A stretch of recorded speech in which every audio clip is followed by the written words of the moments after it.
What's up, everybody? We're going to be starting here in 14 minutes with former hedge fund manager Mark Putrino, chief educator at the Benzinga Trading School. A lot of you guys probably already know him. Mark Putrino, former hedge fund manager there, trading under the likes of Stevie Cohen, Jabelli. You know these guys, you know what I'm talking about. So he's going to be here with us today. We have a great session planned for you when it comes to the topics, the subjects, the markets we're going to discuss. We're going to show you a couple cool things on Benzinga Pro as well, and some things that we're going over in the trading school actively. So stick around, folks. 13 minutes now. We're going to see you in a bit. So make sure you stick around with us, folks. We'll be starting soon.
All right, folks. We got 8 minutes left in the timer to get started with former hedge fund manager Mark Putrino, chief educator at the Benzinga Trading School. Go ahead, get comfortable, get your popcorn. We have some early birds in the house. Shout out, what is that? AI Wisapone. Alan, shout out Andrew Bernard Wise, Bangio, Catherine, Chef, Louis, Normandy, Pieter. What's up, dude? Ray, Richard in the house.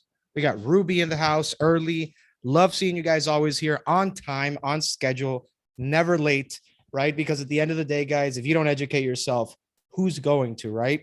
Everybody benefits of you not knowing what you're doing in the market. We're here to change that. We're here to show you how to learn and trade in any sort of market condition, even if it's inflation, if it's, the opposite, or if we're talking regardless what's going on, there's different ways to trade the markets. And Mark here is going to show you some very interesting things, some very interesting items that we're taking from the trading school, live lessons, just to give you guys here today, to give you a sneak peek of what we are actually doing in the trading school, back to back, day to day. Greetings from AI Wisapone. What's up, man? Miller in the YouTube. What's up, dude? Always on time there. I like that. So yeah, guys, that's what we will be going over today. Some strategies. We're going to talk about the markets, inflation. We do have something special for you planned here. Don't worry. Like Antonio says, smash that like for sure. And just make sure you're here when we start. That would be in about 6 minutes or so, guys. So just make sure you have everything in there. Venue, shout out, always early. We're going to start in 6 minutes, 7 minutes, guys. So make sure you don't go anywhere. We'll be right back. All right.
All right, ladies and gents, welcome, everybody. How's everybody doing? Antonio, what's going on, my friend? We got a couple new folks here. Let's see.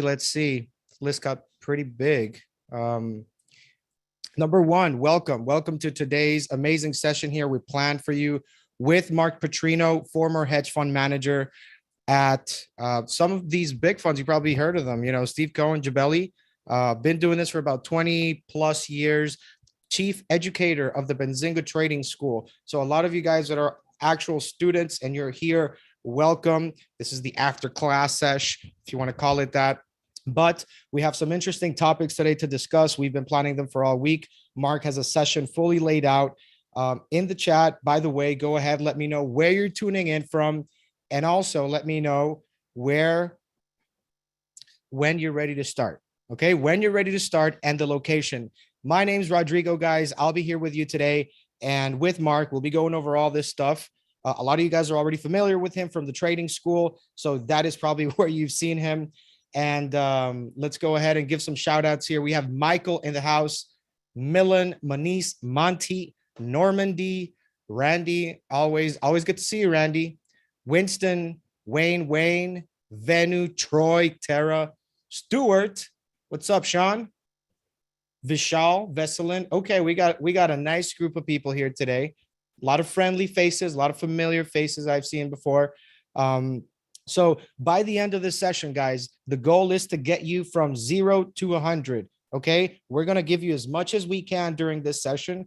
And of course, feel free that if you do want to follow up and join the school, because this is what we do every day, Monday to Friday with Mark, we're going to drop the link there. So don't worry about that. And I think we should be kind of good. Let's go. Heather in the house from Virginia. Heather's ready. Monty's ready. T is ready. Catherine's ready. Okay, guys, I think we can go ahead and start getting the ball rolling. Give me 1 second here, folks.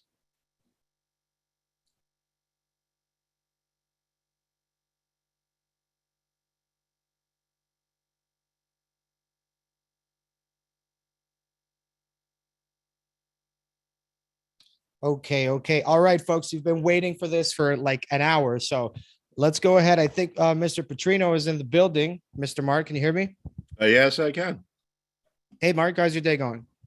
It's been going pretty well. How about yourself? It's going same thing, man. These markets got me spooked. But I was looking at Nvidia earnings yesterday. I was looking at the reaction the stock had today. Just scares me right now what's happening in the markets. You know, there's a lot of confusion. Well, I'm not disagreeing with you because you're right. But from a trading point of view, nothing that's really happened recently should really come as any surprise. That's one of the things we go over in the class. Inflation is way worse than I think people think. And, it just set the tone for a negative market and a down market. That being said, I think we're getting to a place now where there's a good chance we could have a tradable bounce. But I think longer term, I think the market is still in trouble because of inflation, but we can talk about some potential ways that people could hedge inflation, even profit from it. For example, there are ETFs that if inflation goes higher, they go higher. So this is definitely an important time in the market.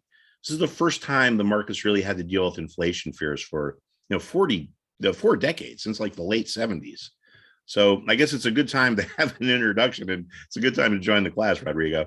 Yeah, and look, even for the people, like, I mean, when I started trading like 3 years ago, something like that, there were no trading schools. There were just pump and dump chat rooms and, the same old gurus, all those people that, like, I don't want to mention, but that got in trouble for doing this. So it was really like the wild, wild west out there. And the fact that, a company with the reputation like Benzinga comes out with such a user-friendly, right, kind of a trading resource where you do Q&As, right? Q&As, office hours, live classes. So all that stuff. Some people, it's like, what? That's not real. No, it's real. It's called the Benzinga Trading School. Yeah, we All right. try to keep it real, man. And, common sense. It's Wall Street has this way of trying to pretend things are way more complicated than they are, so they can charge money for things. But I think, if you really start to delve into it, it's not as complicated as it seems. Yeah, and I know that with your experience trading under Stevie Cohen, Mario Gabelli, being a CMT since like 2001, you're an expert at read a charts. And I tell everybody, you shouldn't be trading anything if you cannot read a chart. I don't care if it's options, crypto, commodities, right? Like that's the most basic thing. So it works for anybody, right, Mark? Even if they're doing crypto or if they're doing options. Yeah. The problem is that, people tend to think that like chart reading is this like, it's like astrology. There's like tea leaves or this, magic things to see, but that's not what it's all about. It's all about understanding the supply and demand dynamics that are going on within a market. So the people that know what they're doing, in my opinion, look at the charts, but they also look at them with stuff that we're going to talk about tonight. Like, there's no such thing as like a magical pattern or this and that, but there are ways to look at these things and get an understanding of where the buyers are, where is their support, where the sellers are, where is their resistance. How does that help? Well, in a situation like now where the market's going down very aggressively, I'm sure a lot of people are saying, well, where is this going to end? And frankly, I think we're getting pretty close to that. And I'll talk about that. Now, it's nothing complicated. I don't have some secret, system or anything. It's just that the market is getting to a level that was support in the past, and levels that were support in the past can be support in the present. So it's just common sense and basic fundamentals, Rodrigo. Yeah, and I always have in mind that article that you wrote whenever you were calling the top on the markets. That whole, it's just like the technicals are just so important, and if you look past them, right, or you're not fully aware of how to use them, it can cost money, obviously. So, well, the technicals aren't biased. You know what I mean? Like you see someone on TV or one of these dime a dozen gurus, it's their opinion, right? Maybe they're right, maybe they're wrong. But when you look at the charts don't lie. The charts don't have an opinion. What they tell you is true. So that's why we like to look at these things. And if you understand that, and then if you view charts through a prism of how does this illustrate the supply and demand dynamics, as opposed to, oh, this is just some magical, secret pattern that says the stock is going to go up on April 25th or something like that. That's not the way to do it. So common sense and basic fundamentals. Yeah, and ultimately, like a lot of people want to complicate it, like you say, and like the big traders like you guys, when you were on the floor with these folks, it's really not everything that you hear nowadays, right? They want to make it look beautiful and all that stuff. But all right, let's go ahead and get started. I know everybody in the chat is ready. Mark, you have your presentation ready, all the good things we talked about on the back end, but are you ready to take over the screen here? I think I'm still sharing my screen. Yeah, I see you, and I see my name kind of like spinning around there in some kind of a psychedelic little thing that's going on. Maybe if we do a class on cannabis stocks, we could hypnosis, tie that in with some Pink Floyd or whatever is big these days. Some rap Jay's artist good. Who I haven't heard of yet, but whatever. All right, cool. So let me share my screen, and I'm going to start with this interesting company here, just which gave a lot of insight into what's going on here. All right, so let's see, share my screen.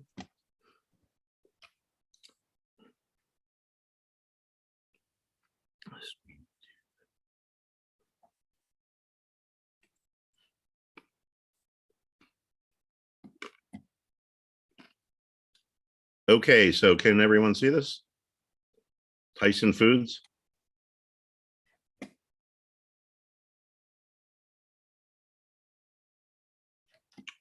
All right.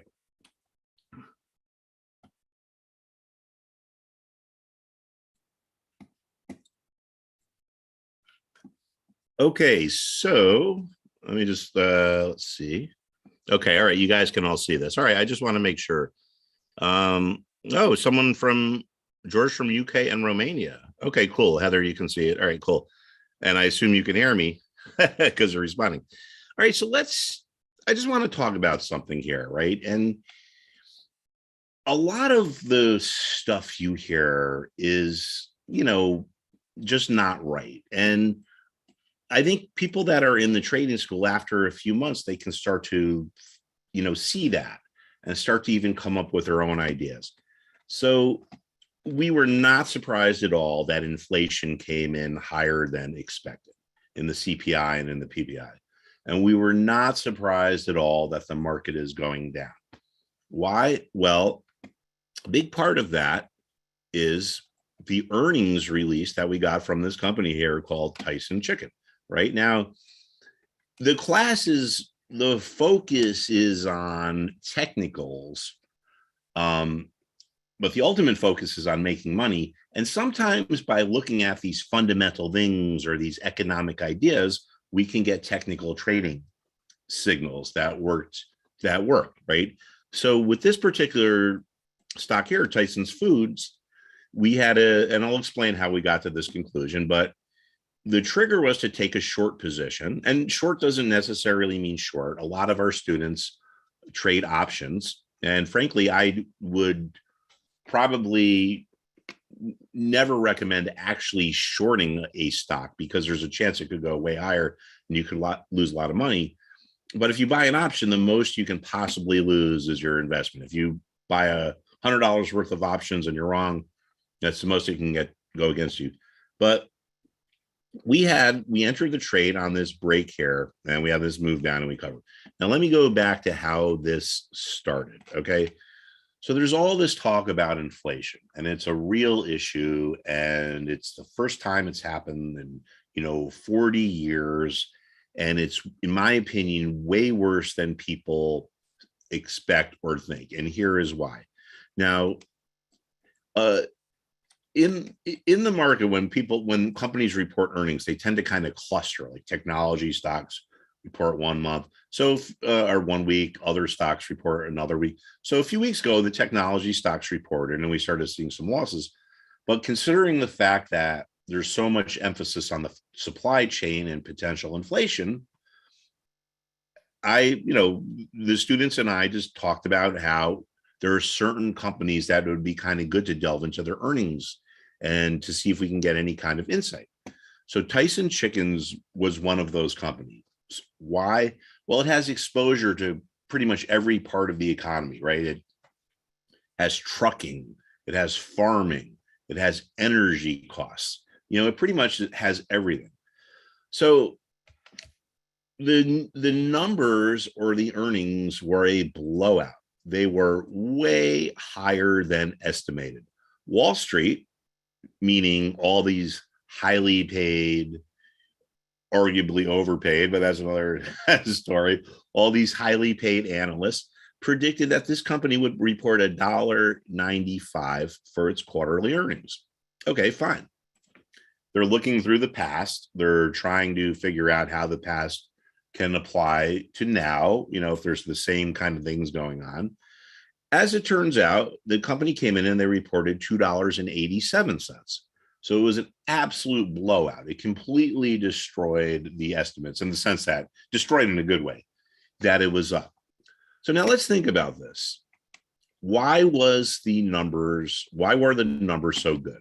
Well, the numbers were so good because Tyson had to raise their prices.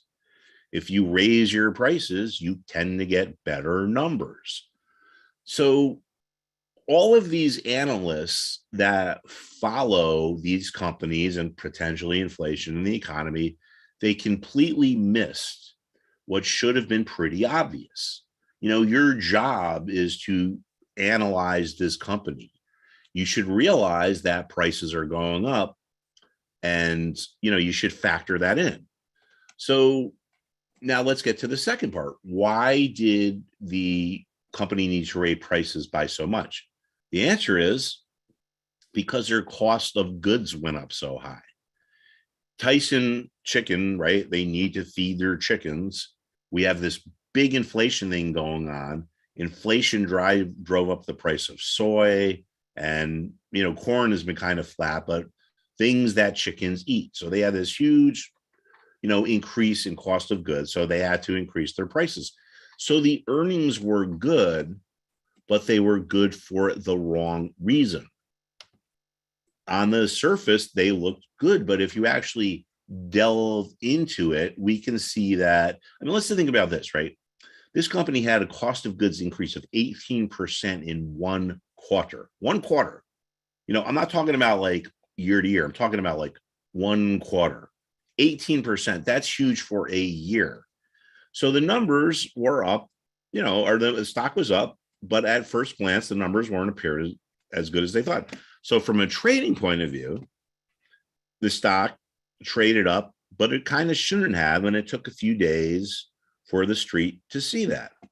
So markets and trading are all about supply and demand. And one of the most important things in trading and understanding financial markets is that certain price levels are more important than others.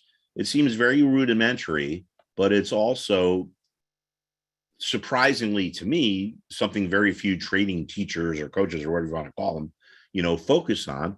But for some reason, certain price levels are more important than others. Now, it's easy to see why $100 was important here. And while, Tyson rallied, but when the street figured out the numbers weren't as good as they seemed, we started to sell off. $100, nice round level. I would be imagining everyone who is listening, maybe not everyone, but 90 or 90% of the people are listening have probably placed an order at a nice round level. That's just human nature. Oh, I'm going to sell it at 100. You don't say, well, I'm going to sell it at 99.57 or 138 or whatever. So sometimes when we get to these nice round levels, we get it becomes important. So this was a psychological level. Now, here's a thing where some of these shorter term traders and the day traders really were able to take advantage of this. So we have a stock that gets overextended. It gets overbought. The buyers were too excited. They didn't realize that the numbers actually weren't that good. In fact, they were bad. But on the headlines, they looked good. So we were expecting a reversion, that this move was just too much, and we thought it was going to come back. But, as students of the market, now, important thing about the Benzinga Trading School is, we are not ninjas. We are not market gurus. We are not champion traders. What we are is students of the market that are looking for these anomalies or these equilibrium, these inequilibrium things. So for all we know, Tyson could have just, we put this on our radar screen, so to speak, our watch list when we had these earnings that didn't make sense. Now, Tyson could have blown through 100 and kept going higher. So we think there's going to be a reversion, but we're not sure. So what do we need to do? We need to come up with a way to decide or to get more insight onto, yes, this reversion we expected is actually happening. So what is one of those ways? And the answer is, in this case, the breaking or crossing of an important level. So for whatever reason, some support formed here on Tyson around 97.80. I don't know why. I mean, I know why it's 100, right? Because it's around level. So this trade was, if Tyson breaks 97.80, we think there's a good chance it is going to keep going lower.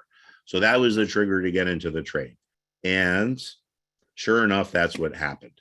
Now, the trade was closed out because we got to our target price, which was right down here around 94.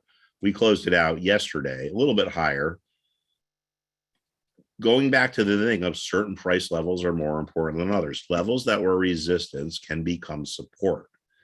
Now, let me just do a little quick talk on this, but we can go into it more if you have questions. Certain levels are more important than others. I've said that. And these levels can switch back and forth between resistance and support. So here on Tyson Foods, this level was resistance. Here it became support. Why did this happen? It happens because of seller's remorse. Investors sold. They thought they did a great job when it went lower, but then it blasted up through their number here. And now all of a sudden, a lot of these investors say, I made a mistake. I shouldn't have sold. Hey, Mark, really quick here. Just want to answer a quick question here on the chat.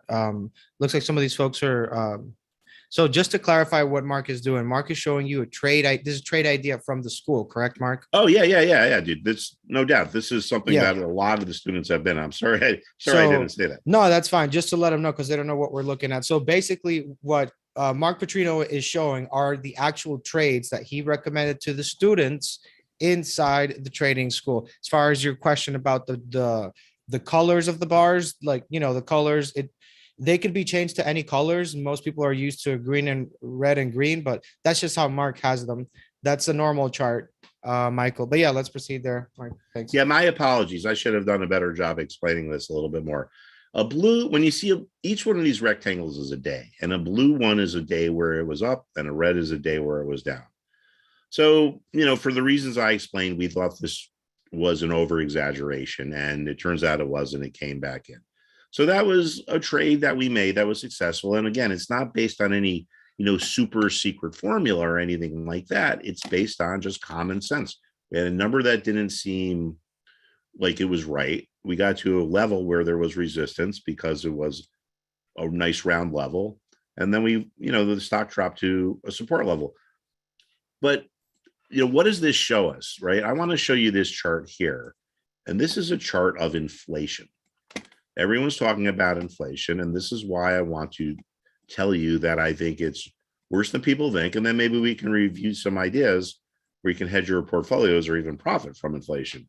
Believe it or not, the world of ETFs is so broad that we can actually do that. So this is what we call the CRB index. This is measures the prices of pretty much any commodity you can think of: oil, gas, coal, steel. I think we've had this steady move higher in inflation since going back to the COVID crash, way back here in March of 2020. Look what's happened recently. It doesn't seem to show any signs of turning over. In fact, it shows signs of even accelerating. It's almost like it's picked up speed. All those numbers I talked about from Tyson Chicken were based on prices that were here. Okay. When Tyson reports their next quarter, they're going to base everything on prices that are up like even more. I mean, inflation is up like 10% since then. So I think that, what am I ultimately trying to say? I think that inflation is worse than people think, and it's going to be bearish for the market. And so now the question is, all right, well, how can you protect yourself if you are someone who's concerned about inflation? Well, there are certain ETFs that are actually designed to track inflation. This is one of them. There's a few more, but this is a really good one. The symbol is DBC. It's called the Invesco Commodity Index Tracking Fund. So there is an Invesco Commodity Index, which is probably similar to the CRB index. This thing is designed to just follow it along. There's really complicated strategies going on behind the scenes with derivatives and options and futures, but you don't need to worry about that. For a regular retail trader, this is just like buying a regular stock. So if you're concerned with inflation, I think it's a good idea. And frankly, I think you should be, based on what I've been saying. I think this is a good thing to have in your portfolio. This isn't a trading idea here. This isn't a like buy it here, sell it here. I just think, I think we're going to go into an inflationary time. And this is a kind of a good thing to just kind of put in your portfolio and, let it run as inflation goes higher. I mean, look at it this way, right? It's at 23. Yeah, it's a solid rally, man. In December 21, it was, so it's up way more than 10%. But this is not a trading vehicle. A lot of the things we do in the class are trading vehicles. Like, this is overbought, that's oversold. I think if you're concerned with inflation, and if I was you and you're worried about your portfolio, it makes sense to have something like this in there. There's also another one, GSG, but they basically track the same thing. You'll see the charts are so similar. One's run by Goldman Sachs, one's run by other people, but we don't like inflation. I mean, inflation is not a good thing, but if this was 60 or 70 years ago, there wasn't really much you can do as an investor. People would buy gold or silver, or if you happen to have money, you could have your broker set up some kind of option strategy for you. But now we have these things, right? These ETFs that are really good vehicles. A lot of people, I think, are pretty interested, and I was too for a few months, as to why the prices of the price of gold and silver did not really go up and why they have actually been trending lower. Now, some people that might come as a surprise because gold has made a move higher over the last week or so, but this is gold here. This is actual gold. This is not a stock or anything. This is the price of an ounce of gold. Now, after the the COVID crash, when the government started pumping all the money in, it was kind of common knowledge, or I don't even know what the right word is, but like this like accepted thing that you should put your money in gold, and gold just ran up. And this is COVID crash here. And 3 months later, it peaked, and it's kind of been going down ever since. Now it's making a little bit of a turn. But I think the reason why gold and silver haven't worked the way they used to is because now there are these other vehicles, like these ETFs that people can put their money in. And as you can see, gold is making a little bit of a return here, but those those inflation ETFs have just kind of been going straight up. Right. It's really good that you really build that foundation of education for new traders, that honestly, when you start, people are asking, how do I buy a stock? Like what is a stock? What is a stop loss? Like, so being able to give them this information, it's just, you're putting them like almost halfway through where they need to be, to knowing the tools they have to use whenever XYZ things happen in the market. Because a lot of new traders got sucked into the whole growth trade because they're not familiar with rates, they're not familiar with inflation, or with all these things that are happening in the background that directly impact it. But I'm getting a lot of questions here, Mark, about the school. So I'm just going to show this to them really quick so that we can go ahead and proceed with the session here. 1 second, folks. Yeah, I've already gotten like 10 emails here, guys. So be really quick. 1 sec. Okay. So, Mark, can you give me a heads up if you can see that? I can see it. Okay, this is the Benzinga Trading School, guys, so that you're familiar. You click the homepage, you can see all across the week, all the classes you have. Tomorrow, Mark has office hours. So if you do want to attend the office hours, you can do that. It's a recap of the week. You can look here Monday, he's got chart patterns. Tuesdays, and there's Q&A sessions on each one. Tuesday, investment psychology, my favorite one. That's my favorite class. Then you have market principles, analysis, and sentiment, and so forth. You click live, takes you to the live class. You click video library. It takes you straight to all of the recordings of all of the classes in case you missed them, including the Q&As, including office hours, including a Benzinga Pro lesson that is just for the trading school members. The other thing you have here, it's Mark Putrino's trading chat room. That's something that we were able to incorporate here. Let me just show it to you really quick. These are all the chat rooms you have. Student trade ideas for all the students, strategies and markets, questions for Mark. Those can get answered in the Q&A sessions, right? Or office hours. Mark's trade ideas. You're going to get a lot of trade ideas not sent, but like they're all going to be pretty much in Mark's chat room there. And then the other thing, if you want to, you can click charts, you get your own charts. The other thing, Benzinga Pro is included. So you do get Benzinga Pro. This is what you're looking at in the chart. I'm currently looking at Bitcoin. Yes, Benzinga Pro does cover Bitcoin, cryptos, stocks, and we're getting options in there.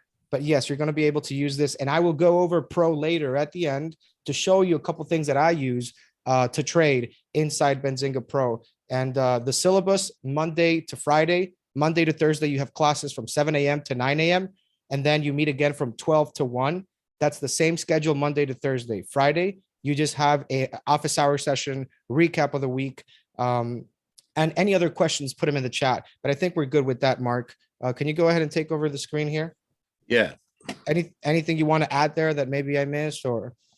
Well, I just want to respond to Nancy's comment. Is CRB good to invest in as well? You can't invest directly in CRB, but the good thing is, let me just make sure I bring up the right screen here. The good thing is that there are now ETFs that you're not investing. I mean, I guess for all intents and purposes, you're investing in the index, but you're not really directly investing in the index. You're investing into a ETF that follows the index. So yeah, I mean, long story, no, but short story, yes. These ETFs are designed to follow what the index does. So it's like the same as investing in the index. Now look at this. I'm just, looking at this from a longer scale. Just a quick shout out here to Nancy, the newest member of the trading school. She joined yesterday. Yes. Oh, yes. Okay. Oh, hi, Nancy. Yes. I recognize you now from the school. Cool. Thank you. Thank you for joining. So now let's take a look at here. If you had, inflation, this is a good measure of how much inflation has increased. At the bottom of the COVID crash, this particular ETF run by Goldman Sachs, which is pretty, they're pretty good, $8, it more than doubled by June of 21, and now it keeps going higher. So you can't invest directly in them, but you can invest in these ETFs which follow them, which I personally think is a good idea. Because of we're in this inflationary environment, and I think those Tyson chicken numbers were really revealing. And we generally don't really harp on a company or really spend too much time talking about a particular company in the class. Everyone wants to know about Tesla and this or that. Tyson chicken is boring, but it told us a lot, all right, about what's going on. It told us that the street is really missing how much these prices are going higher. So now let's go look at the markets, and I'm going to show you.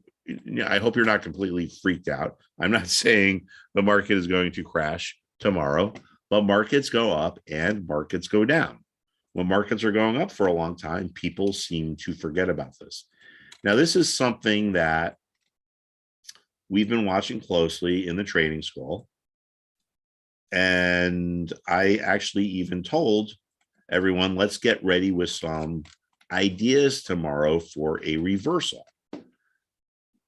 And here is why. Now, this is SPY. This is an ETF. This tracks the S&P 500. In the class, we call the S&P kind of, the mothership, for lack of a better term. It's the most, it's a really broad-based measure of the market. It has everything in it, technology, healthcare. So this is kind of our starting point. And when they talk about the market, this is the market. It's the broad market. Now, like I said before, there are some price levels that are more important than others. And we can see here that after this big sell-off, which now it almost seems like, 10 years ago, but in the beginning of the year, we had this big sell-off. And when this ETF SPY got down to around 432, what happened? It stopped going lower. What does that mean? Well, there was enough buyers here, or demands for the shares, forces of demand, people that want to buy the shares, that it was able to absorb all of the supply. Markets go down because when the sellers are trying to sell, there's just not enough buyers to absorb all the demand. So there are buyers out there, but they're only going to pay a discount. That forces things down. When we get to a support level, there's enough supply to absorb all of the demand. That makes the market stop going down. Sometimes, like we did here, we get a bounce or a rebound off of that. So lo and behold, what is going on now? We are getting close to this level again. So I think there's a good chance that when we get down here, it rebounds. Now, here's the thing. As traders, we don't guess. I'm not saying, hey, if SPY gets to 432, buy it. Because ultimately, the market is always right. And I'm not guessing. I'm just suggesting or saying or giving an educated and an experienced opinion that stock levels that are important tend to repeat themselves. So there's a good chance that SPY finds support again at this level and it rallies. When the rebound starts, that's when we jump in. We don't try to catch the bottom. If you try to catch the bottom, that is what's called on Wall Street. You probably heard this term, trying to catch the fallen knife.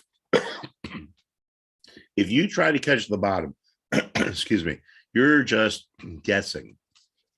No one consistently gets the bottom all the time or the top all the time. If you do, it's just luck. So what do? Well, we wait for a potential rebound. I mean, there's a chance SPY gets down here to 432 and just keeps going lower. Maybe whatever the stuff in Ukraine turns out to really really blowing up, which I don't think it will, frankly. I don't think it has that much an effect on the stock market as people would lead you to think if you look at the so-called experts in the media. But anyway, we're getting close to a level that could potentially be another support level, and the market could potentially rally off it again. So different students can look at this in different ways. The school is not, how does Mark Putrino trade? I mean, I show you my opinions and this and that, but people have different styles. So there are different ways to approach this, right? Say I'm right and the market does rally. Some people are kind of conservative and they would just be kind of content to buying the ETF. And if it goes up, they make a nice little profit. We have some students that are also very aggressive and they're trading options and using leverage, and they might go into an option strategy. We have other students that have a stock they may like. AMD, for example, seems to be bothering. Well, if SPY rebounds, AMD might be a good place to have your money because the percentage move here will be bigger than the rebound in SPY. So I think that when we get down here, and I think it's probably going to come tomorrow or Monday. Tomorrow is Friday, right? Let's keep this in mind because sometimes this is important.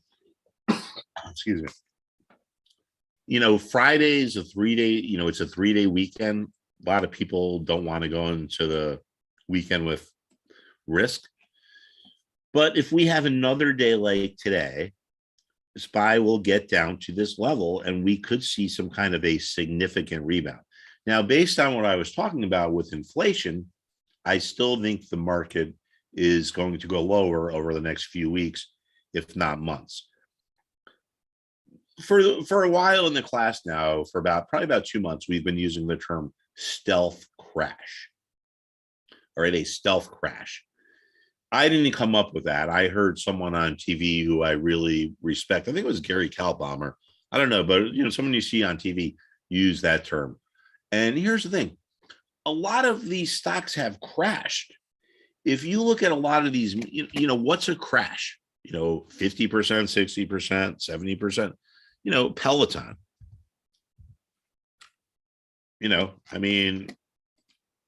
It's rebounded a little, but that's a crash. It went from 160 down to 30. That's a crash. On that topic, Mark. So yes, a lot of these high growth stocks have been cut in half, even PayPal, right? But now you're seeing the big boys start to come down. You're looking at the Nvidias, you're looking at the Microsofts that support, I think. So if we were in a crash, maybe it's stealth, but do you think eventually it's going to go to all the large caps? I've seen Netflix cut 25%. It's just kind of scary to see these huge, large caps take such a dive. Well, here's the thing, Rodrigo. Companies that have good, solid business models that actually make money will go down, but they won't go down as much as some of these other companies. Like, for instance, Peloton. It's not surprising that Peloton went down as much as it did because it never should have been as high as it was in the first place. This is a company that, loses a ton of money. It's probably, one day going to get taken over by someone else. But we have a lot of these, these so-called meme stocks that were so, favorable this time last year. Like, for instance, let's look at this, right? Lucid, right? Let me see if I can find one that really fits. But like, say, Rivian. Remember when Rivian came out? Everyone was so, gung ho on Rivian Automotive. Well, it went from 171 to 64. Should that be surprising? No. I mean, they lose a ton of money. A company, company that loses hundreds of millions of dollars shouldn't be worth that much. Now, in the way the market works, things can run for a long way either way. Overbought, oversold, bubbles go higher than people think or should, crashes go farther than they should. But ultimately, a company needs to earn money for the stock to have value. This is very similar to the internet bubble in a lot of ways. When I was first coming up, you had, the birth of the day trading. Well, there's no such thing as the birth of the day trading. There's been day traders since there's been markets, but there was like a huge day trading movement back then. And 1999, a lot of people were quitting their jobs to become day traders. And, there's a lot of similarities. A lot of the stocks then didn't last. There's hundreds that are gone. Who survived? Microsoft, Apple, Intel, the companies that actually made money. But I guess my point is that stocks can go down way farther and way much longer than people think. In the stock market crash in 1929, the Dow Jones lost 90% of its value. In the market crash in the internet bubble, the market lost 85% of its value. It's also important to remember, too, that like if we go back to the internet bubble, the tech stocks peaked in March. Financials didn't peak until November. So different things go down at different times. So basically, the garbage leads the way down. And that's what's been going on, right? We have all these companies that never should have been as highly valued as they were, that are losing money going down. People that take their money out of that, a lot of that money ends up flowing into a company that it's like, well, wait a second. Here's a company that makes money. Maybe I should put my money here. So it's kind of like a quasi, like a flight to safety type thing.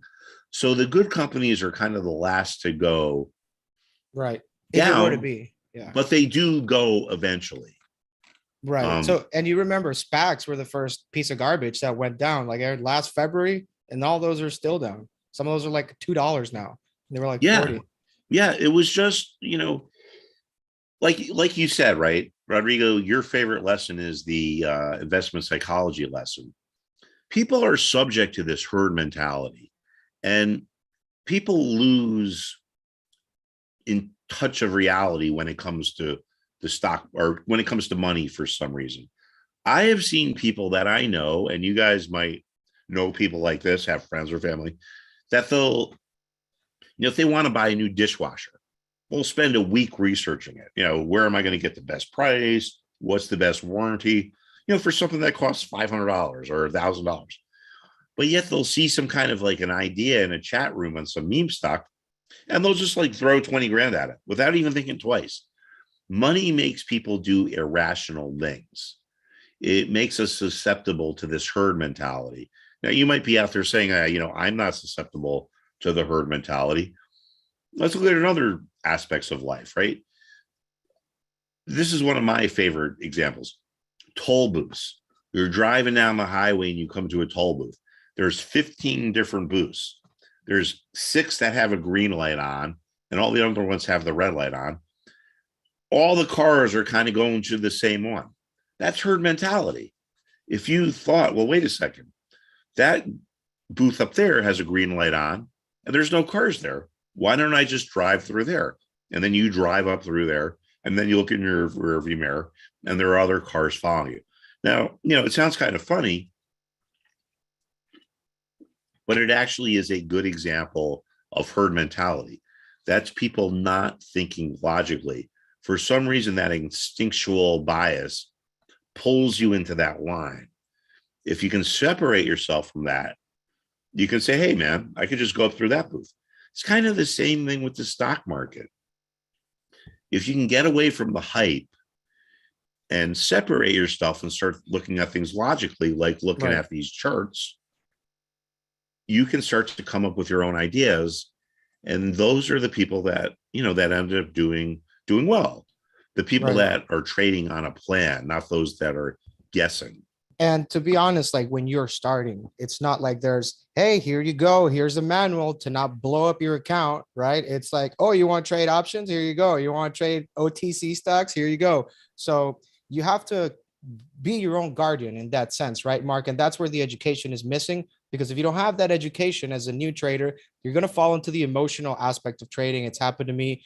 And it's even 10 times worse if you're doing it alone without a community, let alone the right community, Mark. But I have somebody with a great question from the chat. EB, Mark, what is your honest opinion of what it takes for someone to become a consistently profitable trader? From EB. Okay. Now, this isn't what most people want to hear, because they think I'm going to say, well, you should use this secret system or you should use that secret system. This goes right back to the investment psychology. The most important rule of trading is understanding that as human beings, we have not evolved in a way that is conducive to trading. So for the vast majority of people, 98, 99%, their emotions take control of them. So I would say the most important thing is, one, having an awareness of that and understanding you're susceptible to that. Two, developing some kind of a simple, logical trading system that takes the guesswork out of it. So you're not following your emotions, you're following reason. Well, let's go back to the SPY chart I talked about here. Okay.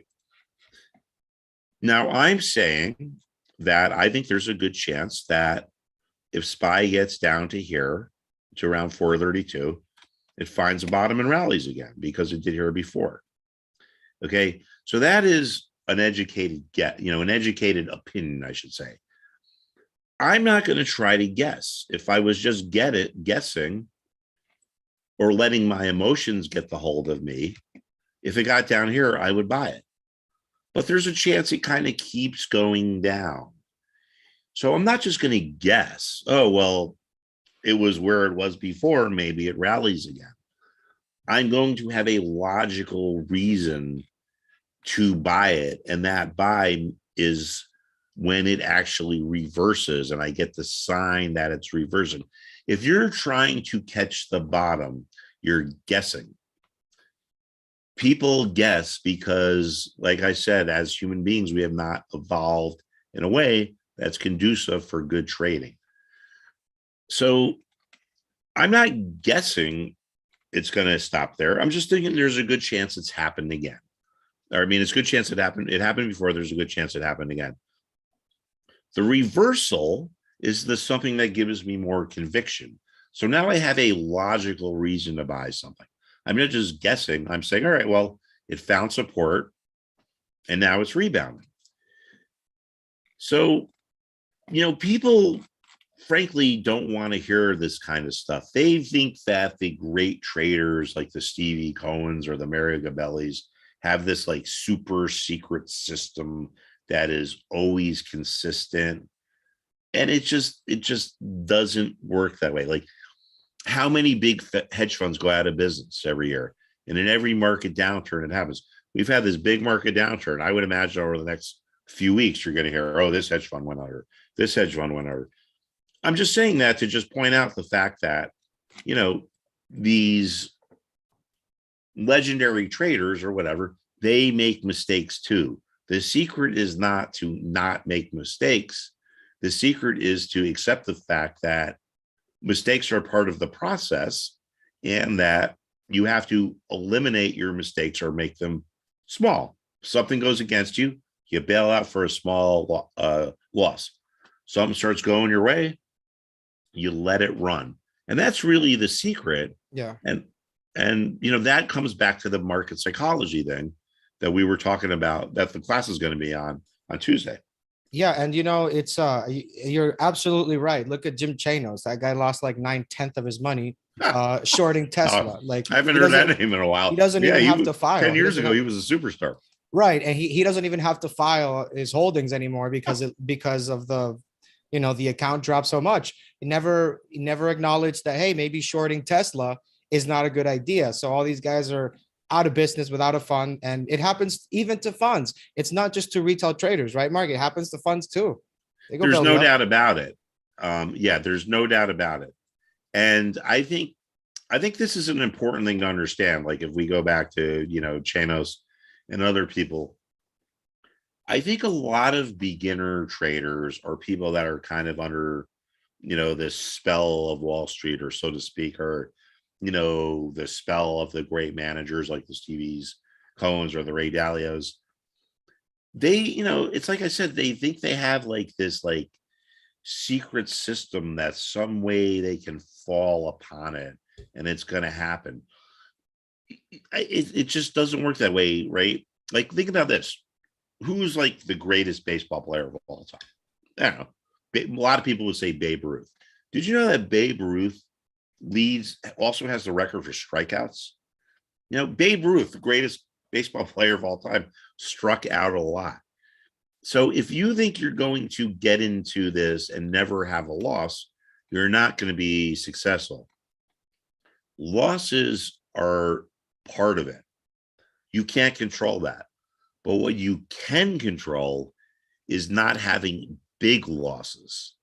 If you have a little loss, you get out, you reevaluate, maybe you get back in. But that's the hardest thing about trading. People think that trading is a chess game. A lot of people think that trading is mathematical and it's chess. Well, if you play chess, the rules are always the same. The bishop always moves the same way. The knight always moves the same way. That's mathematical. That's surety. The stock market is not like that. The stock market is like a poker game. And when I say poker, I don't just mean you're gambling. I mean that there is a human being on the other side of the trade that is susceptible to emotions just like you are. A great poker player knows that what works today might not work tomorrow. They have the flexibility to change what they're doing.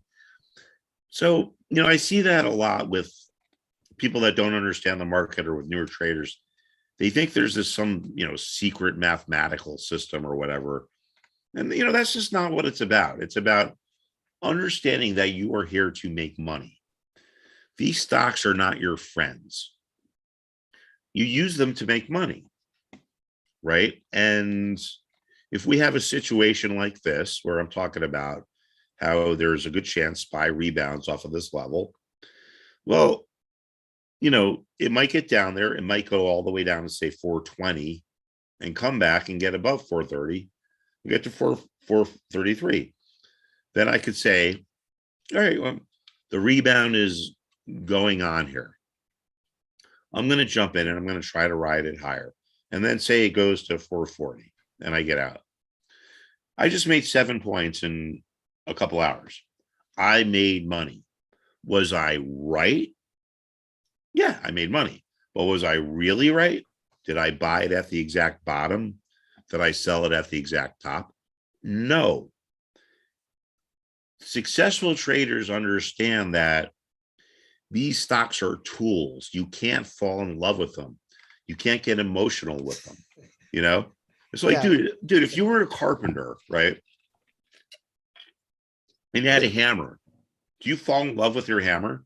Do No, but these you companies do a great job of making you fall in love with them. that's one of the problems people have. They get an emotional attachment. If you're a carpenter and you're in love with your hammer and you're taking it out to dinner, you got some issues. It's kind of the same thing with stocks. You should not fall in love with your stock, whether it's Tesla, whether it's Facebook. They don't care about you and you shouldn't care about them. They're just tools to make money. Overbought, reaches support, chance it bounces. Now, I'm kind of joking around here a little bit, but this is a real thing that investors face, especially if a stock has done well. You might say, all right, I'm going to buy ABC at 10. My friend, told me it's going to go to 50. Say your friend is right and it goes to 50. So you have this huge return now.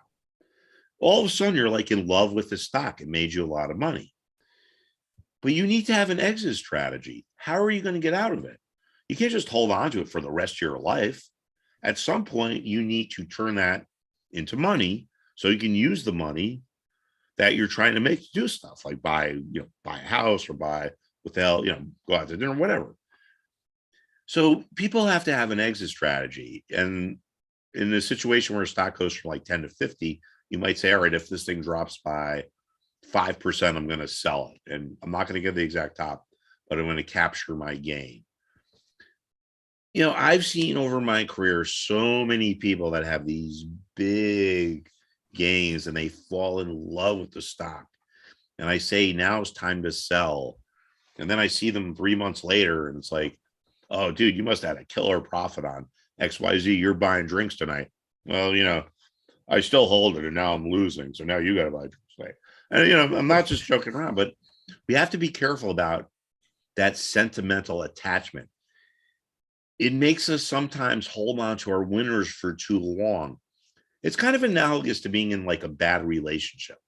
If you're dating someone and it's a bad relationship, you hold on for too long. You try to relive the glory days. The same thing happens when something's going down. Oh, I bought XYZ. I really love it. If it gets down 5%, I'm going to sell it. But it gets down 5%. And you're like, I've put so much research into the stock. I've spent so much time following it. I've looked at all the articles on Benzinga. I've looked at the chart. That's called sunk cost bias. That causes people to just hold on to it while it keeps going down. When you should have just sold it when you got down 5%. So now, this is to the next level, I guess. So it's not really exactly beginner trading stuff, but this is really what is important. The difference between the people that are successful and not is the psychology. So if we bring that back another step, how can you master your psychology? Or no, you're never going to be able to master your psychology unless you're like some, Zen guru, 13th degree black belt. But what you can do to help you is to have a logical reason or a model or some kind of a model is a set of parameters that needs to be met to enter a trade. Something's really oversold. One of the things me and the students found today, Rodrigo, was this. The stock peak. There's another trade idea from the school? Yeah, it's a trade setup. It's not a trade idea yet. Well, it is an idea. In progress. It's a setup, but we haven't had the trigger yet. The trigger is what tells you to get in it. The setup is a set of parameters or a set of conditions that must happen or should happen for you to put it on your screen to get ready to pull the trigger. If you were like a racer or race car driver, the setup is the get ready, get set, but we have to wait for the go. Now, with this particular stock here, Patterson Energy, I don't really know anything about it. I'm not very familiar with the company. I've heard of it before. But we see this thing here has made this monstrous move higher. It started going up on their earnings, but after looking at their earnings, I don't really see anything that justifies why the value of this company should be up, 30% in a matter of days. So what do we have? Well, we have something that looks like it's out of equilibrium. It's the momentum is to an extreme, right? So it's a potential idea. It's something to put on our radar screen. We're not purely guessing. We have an idea that there's a chance this might reverse based on the fact that things that usually go like this, or things that go like this, usually come crashing back to earth. Now, Okay. that may not happen. So what we have is a trigger. This level here around 1360 has been important. It was where the stock closed on Tuesday, and it was the low trade today and yesterday. So if PTEN gets back below this level, and it looks like it's going to stay below it, I think there's a good chance it comes crashing back to earth. So this is a potential trade idea, but it's not based on a ready yet. guess. It's based on the dynamics of what's going on. What's with going on in the stock. school. So like a random student, right? Any student could just be like, hey, Mark, look at this. Look at the stock that I think could be a great trade idea that I found on my Benzinga Pro, because they get it, with the school. Then he comes in the chat or in the live sessions, you chop it out with them, and you are waiting to see where the chips fall, because you don't want to rush to make the trade, right? A lot of new traders rush to the market. Pretty much sounds like we're rushing to lose money. No reason to do that. But I want to give a shout out to Roy and Nelly for joining the Benzinga Trading School. Thank you. Welcome, folks. Welcome to the family. So, good idea if you're trading is, you do your research, you look at your charts, you have a bunch of things like this. Maybe if you could come with 5 or 10 things that look like they're really going to move, things that look like they're going to have an imminent move, something that's trading sideways. Like if this was back here, if we were in October and we were looking at the same stock, it's neutral, it's in the middle of the range, it doesn't really look like anything's going to happen. When we see something like this, it's like, whoa, what the hell's going on here? Clearly something is going on. But that's just enough to tell us to get ready. It doesn't tell us to do things. For all we know, tomorrow, this thing blasts off to 20. And we still keep it on our radar screen. Maybe the reversal doesn't happen until it gets to 15 or 16 or 20 or 22. Right. We look for things that are out of equilibrium. The stock market is ultimately a supply and demand game. It's a game of supply and demand, equilibrium. If there's more demand than supply, goes up. If it's more supply than demand, it goes down. These charts, if interpreted correctly, give us insight into that. Now, when we get a stock that jumps up like this high, if there's no valid reason for this, the supply is going to overcome the demand and knock it back down. So these are things that we look for as traders. And, it brings us right back to that whole Tyson Foods idea. So, Mark, basically in this case, let's just say as an example, the trade works out or it formulates into a trade. You provide more details on that, or if there shouldn't be a trade. So that means that if the student that we were talking about earlier gives you a trade idea and you 100% absolutely are like, no, stay away from this, man. Like you're also helping them, not just with knowing how to make profitable trades, but how to not make, I don't want to call them silly, but like, mistakes that we all do when we're new to trading. Well, you know what? I give my honest opinion, and I'm not always right, but I give my honest opinion. Like this is what I see. And we have a good dialogue, I think, within the class. And, sometimes the students are right and I'm wrong. But, most of the time, I think my experience and guidance helps them out. But if someone comes up with an idea and says, hey, Mark, what do you think of this? I think this is oversold and it's at the support level. I might say, well, it's not really at the support level yet. It still needs some time to go. So I give my honest opinion on everything. And I will say that we have a really good sharing of ideas. And some of our best ideas have actually come up from students. Students says, hey, Mark, look at this. Hey, Mark, look at that. That was one of our really good ideas here with this stock Twilio. Now, this was not on my radar screen. It's not a stock I usually check. But we have a student who is very active and very smart and has given us other good ideas. Said, hey, Mark, let's take a look at this Twilio. This thing has really dropped, and it's found a level that was support in the past. That was on this day right here, October 27th. So we're going back a few months now. This is only a month after the trading school started. But if you go to the video library, you could go, you could hear all the logic and all the reasoning behind it. Well, one of the students said, hey, this thing has had a big move lower. It's oversold. It looks like it fell to a level that was support before. Isn't one of the principles in the trading school, things that are oversold that get to support tend to rally? So it's like, all right, yeah. So we looked at that. Then we did a little more, delving into it. And some other students said, wow, look at the volume.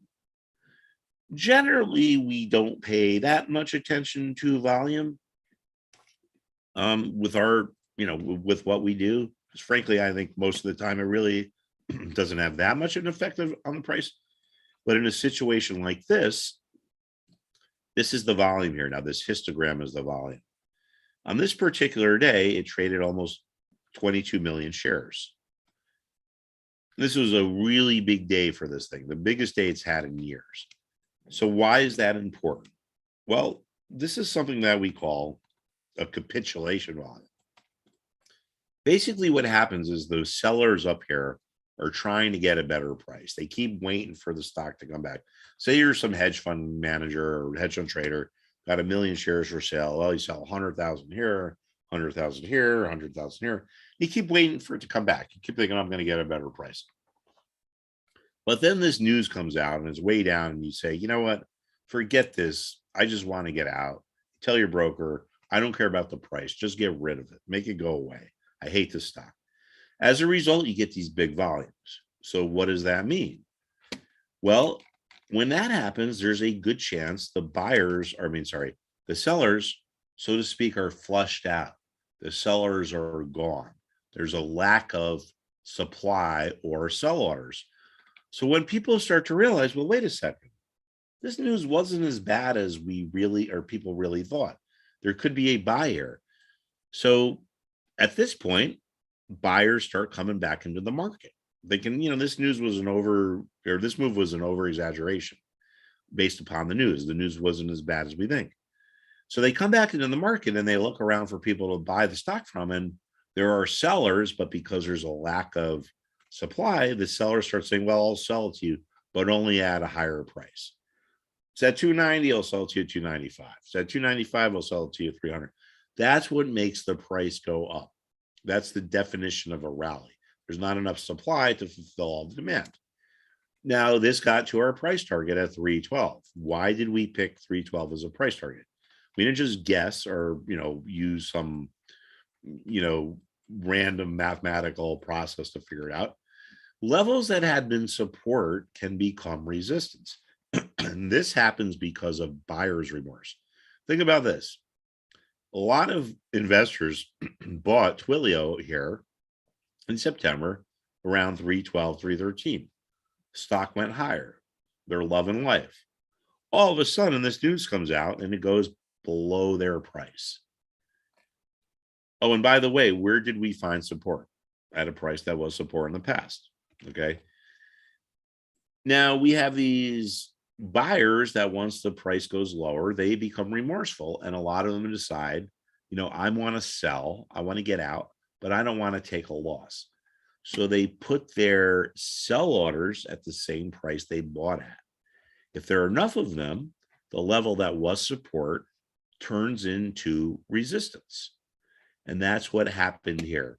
So this was, so we bought here, we sold here. This was an official recommendation. Not that there's an official recommendation, but it's something I encourage the students to get in on, which I think I'm probably going to do tomorrow if SPY gets to the level we talked about, if it starts to turn. This isn't a sign in for your idea of the day. This is like learn how to think for yourself class. That's how I want to keep it. But anyway, so this ended up being a textbook example of a trade that was just based on simple principles. The stock got oversold, it reached support, it rallied, it reached resistance, and we sold. we're not doing quantum mechanics here or anything super sophisticated. We're just sticking to the basic principles of financial markets. In financial markets, there are certain levels that are more important than others. For whatever reason, for this stock at the time, 283 was an important level. It was support, and it was support, and you could even see how it converted into resistance here. For whatever reason, 312 is an important level. Why didn't it stop at 313 or 314 or 311 or 310.90? We don't know. We don't have to know. We just have to know that this particular level is important. So I think, Rodrigo, that this is a really obviously they're not all this perfect, but I think this is a really good textbook example of what we're trying to do. Making money off of inequilibriums in the market, or things that are out of equilibrium in the market. Yeah, and I mean, doing this for 20 plus years, Mark, it's kind of comes natural, to you, I assume. But well, look, we've been here for quite some time now, giving you guys trade ideas and things like that. I know that, Mark, you're super busy at the school and you have lessons planned out, little bonus things here and there for them. How are you doing with time? Because I know that you're always back with the school and things like that with your lessons. Yeah, I'm good, man. If we got some questions, let's take some questions. But instead of just random questions like, Mark, what do you think of this? Mark, what do you think of that? Let's see if we can get someone as, hey, Mark, do you think this is a support level? Do you think this is a resistance level? If people have the ability to post charts, I don't know if they do, or they could just ask. Okay. And we can make it a mini lesson for them, right? So yeah, sure. All right, guys, ask some questions like Mark said, right? We're gonna see which ones qualify here. But yeah, we're gonna wait for the questions to go there. Maybe we can also do like a couple tickers too, Mark, right? Yeah, no doubt. Okay. What are you looking at, Rodrigo? What are you looking at?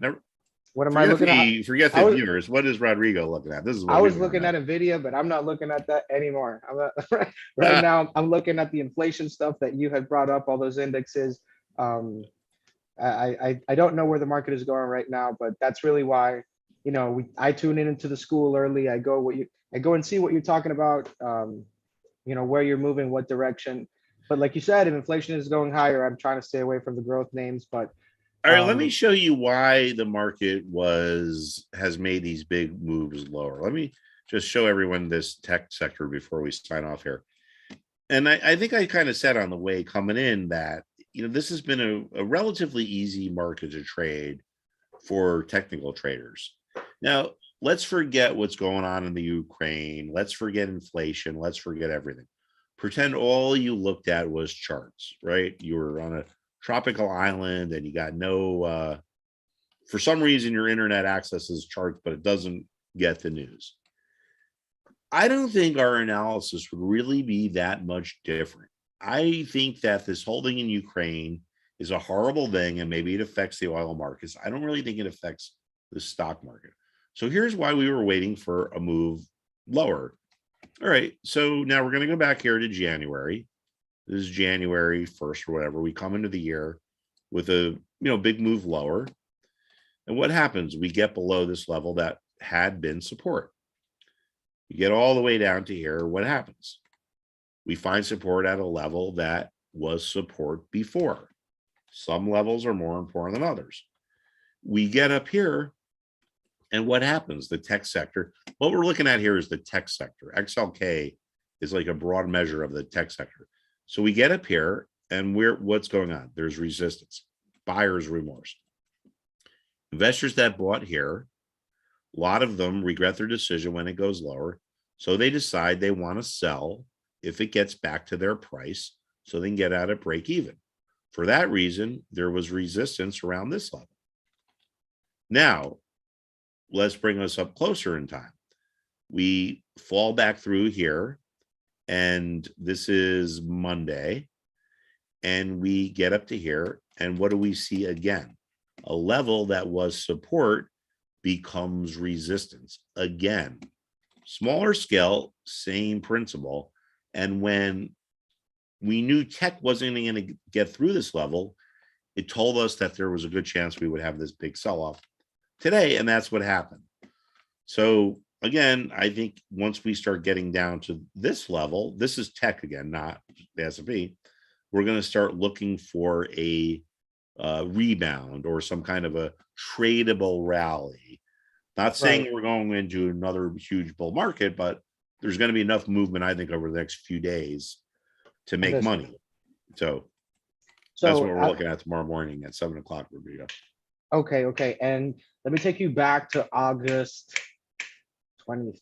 August 20th something. We were Yeah, doing you're that. talking about, I know what you're talking about. You're talking about Yeah, oil. we were doing a live presentation here with Mark before, I think it was even before the actual trading school launch. We had the real OG first school members there. And if you were here and Mark pretty much called the bottom on oil at 60. And then from there, everybody that was enrolled in the school went and bought all these like oil stocks. So imagine if the ETF went up, I don't know, 20, 30%, those stocks must have been up 50, 60%. Yeah, some of the bigger companies move less, but we look for the smaller companies that are going to move more. And that's what happened here. So this is oil, and this is what Rodrigo is talking about. And let me just find our simple momentum indicator here, which was our signal. So now what we're looking at here is oil. All right. This is the price of oil per barrel. Right now it's trading just below 90. So I've mentioned it before. One of the principles of financial markets is stocks or commodities that are oversold that get to support tend to bounce. This is where we had that webinar, Rodrigo. It Yeah. was the weekend in August here, because August 20th was a Friday and August 23rd was a Monday. So I think it was either that Saturday or that Sunday. And this is what I talked about here. Again, I'm not patting myself here on the back. I'm not taking a victory lap. I'm just trying to explain to the students that are potential students, hopefully they will be students, that it's not as complicated as it needs to be. What happened here? Or it's not as complicated as Wall Street makes it seem like it needs to be. Have support here. Levels that were support can become support again. We go into this sell-off. What happens? We get oversold. This particular indicator down here indicates oversold conditions. We find support and we rally. Oversold markets that get to support tend to rally. Same thing happens here again in early December. This big move down here is the day after Thanksgiving with the Omicron thing. But what happened again here? Got oversold, dropped to a level that was support, and a rally ensued. So, I can't say it enough, Rodrigo. It's like it doesn't need to be that complicated. Oversold at support, there's a good chance it bounces. And okay, so we went to the past. Let me take you to the future now, Putrino. All right. This is what I got. US oil inventories. Let me pull this up. Plummet on bullish demand. Production storage enters draw season.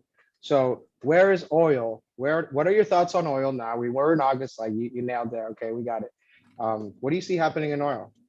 I think oil goes lower, and With the here's Russia why. thing happening too, all that.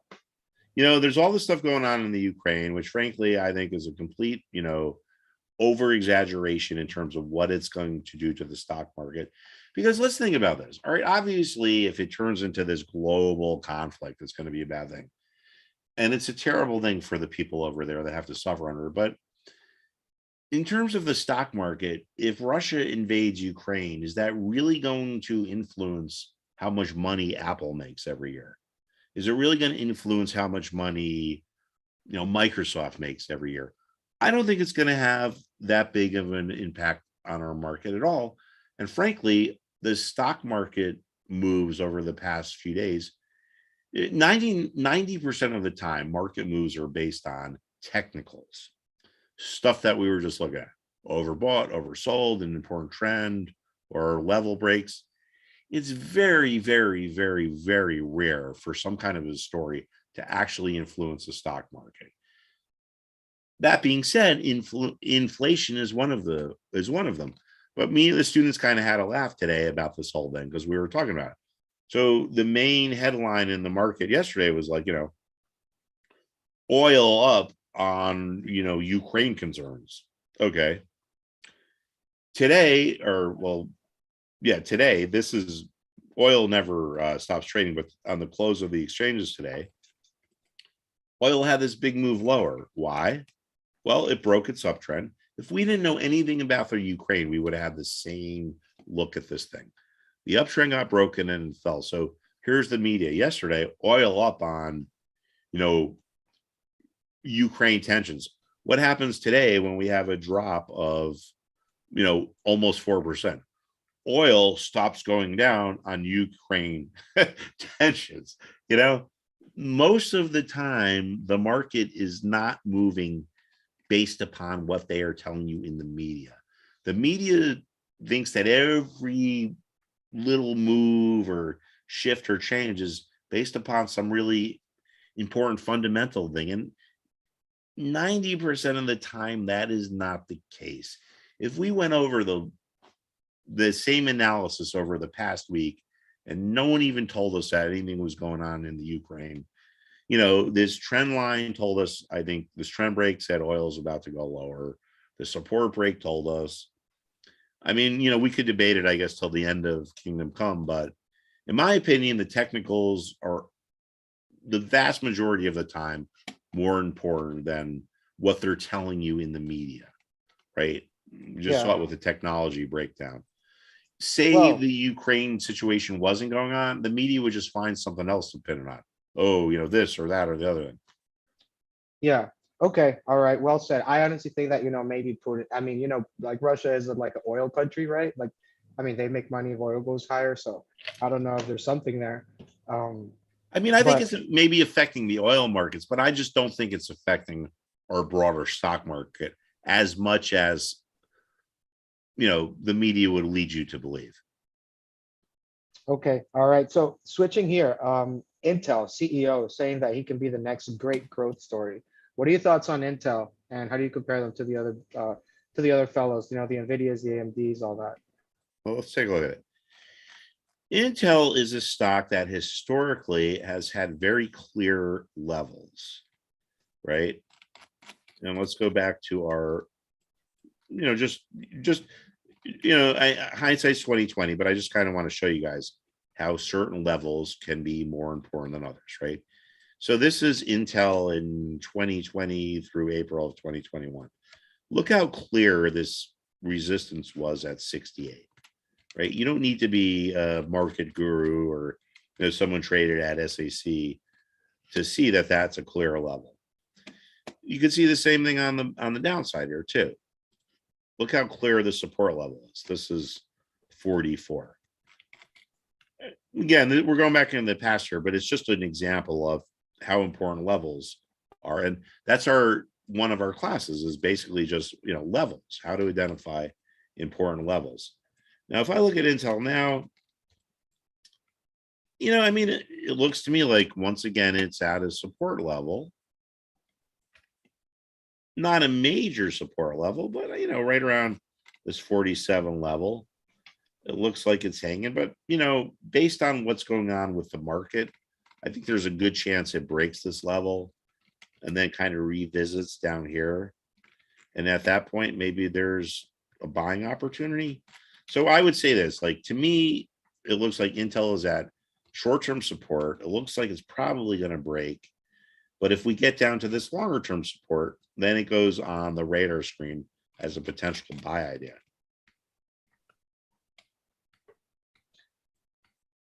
Yeah, because I heard that Intel makes more money than a lot of them combined, but it's just the technology there. But Nvidia has some pretty good earnings. What are your thoughts on Nvidia? Well, as when we look at the technicals, it's like the chart always, is kind of more important than the news, because the chart never lies, right? And if Nvidia, maybe they reported some good earnings, but whatever it wasn't enough to get it back above this level here. Let's call this 260. Let's call it 267. Support becomes resistance. We see that here. You can see that a lot in the market, right? We have people that bought back here. Stock went lower and they regret their decision to buy. So they decide to sell, but they don't want to take a loss. So they place their sell orders at their buy price.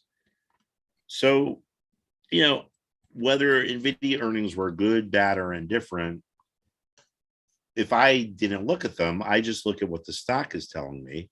And the stock is telling me that, whether it's good, bad, or indifferent, it's not enough to have gotten the stock through this important level here.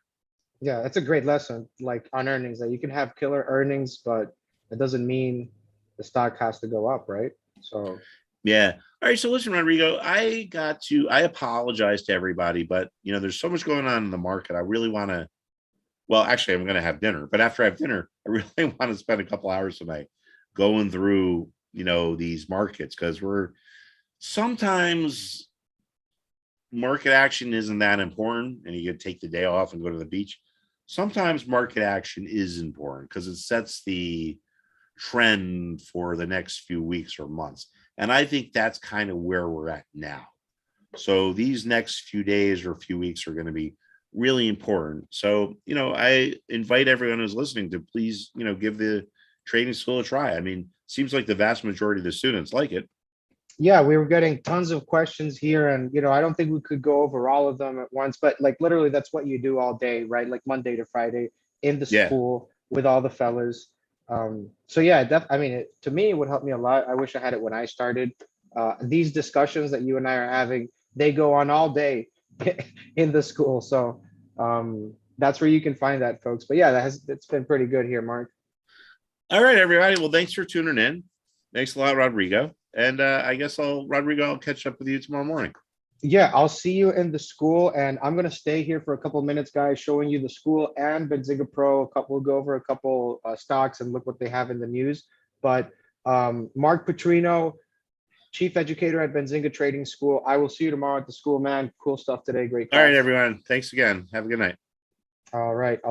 1 second, folks. Let me share this stuff.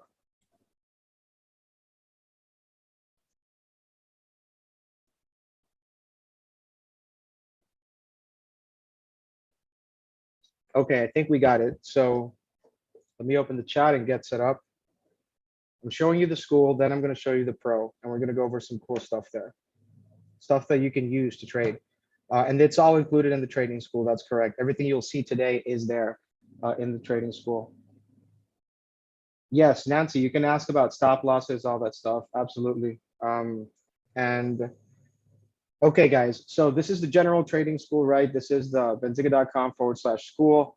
I'm going to go ahead and click home. You can see you'll have what classes are there for tomorrow, and you have the office hours. You can, well, these haven't happened yet, but they're tomorrow. But you can pretty much forward here to the next day and see what's tomorrow and plan your week ahead. So tomorrow we have chart patterns at 7 a.m. Eastern. You can save it to your calendar there too. And you have a Q&A session right after the lecture. So from 7 to 9, you have the lecture, you have a Q&A, and then you have a full review from 12 to 1. So this is just for you to get a glimpse of what's going to be going on, happening, like for the rest of the week and all that stuff. If you click live, it's going to take you straight to the live class. I'll do it just to show you. Right now, there's no live class, so it's not going to show me anything. The live class is tomorrow. Let's see. And if I click video library, it's basically going to take me where all of the library sessions are, where all of the recordings are.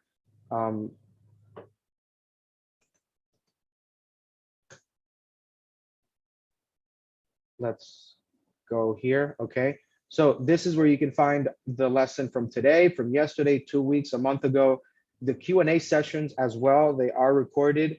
And I want to show you something really special here too that is also available just for the training school students, right? You're going to have, where is this? So you have a lesson right here. It's literally a lesson for Benzinga Pro, and it's going to show you how to use Benzinga Pro. So we have that lesson. All you guys can go ahead and view it. We do it once a month. And also you have me right now, and I'm going to show you some cool stuff too that you might not see there. So Ravi is asking, what's the school time? 7 a.m. Eastern. Yes, that's when it begins. Actually, maybe it's a good idea. I'm going to go over the syllabus really quick, guys. So Monday to Thursday, you're going to be viewing one of these chapters, right? Investment psychology or market principles, analysis, and sentiment. Let's go to the homepage so it's easier to explain.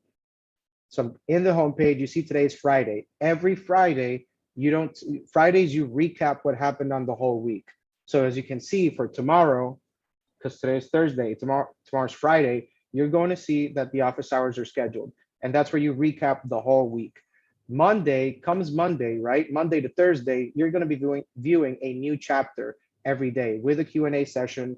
On top of that, you're going to be viewing it with the um, analysis that you'll have at noon. So you're meeting for about 3 hours, for about 3 to 4 hours a day in live classes with Mark. So what's the price of the school? Samuel, we have a 70% off special just for tonight. You get Benzinga Pro, you get a free laptop, and you get the full lessons, full recordings, full Benzinga Pro lessons, trading chat rooms from Mark Putrino, 70% off. So you get that till midnight.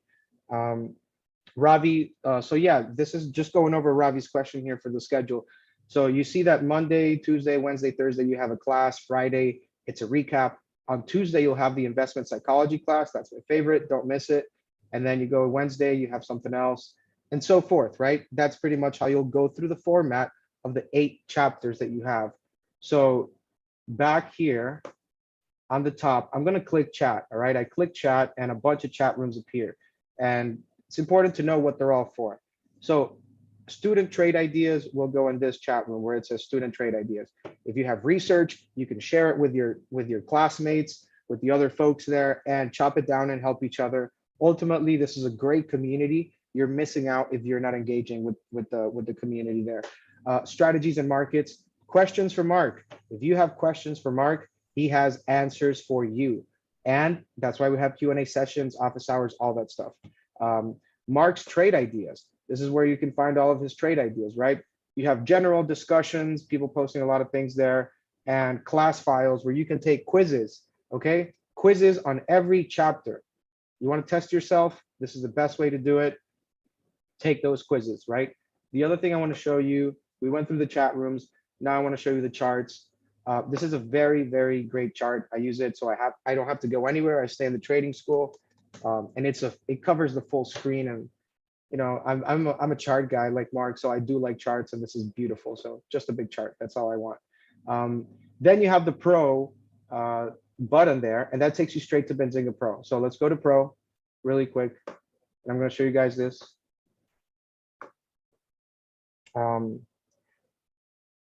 Is there any other time for Pacific? No, Rav, but the classes are recorded. So if you do miss them, you have full access to watch them whenever you have time.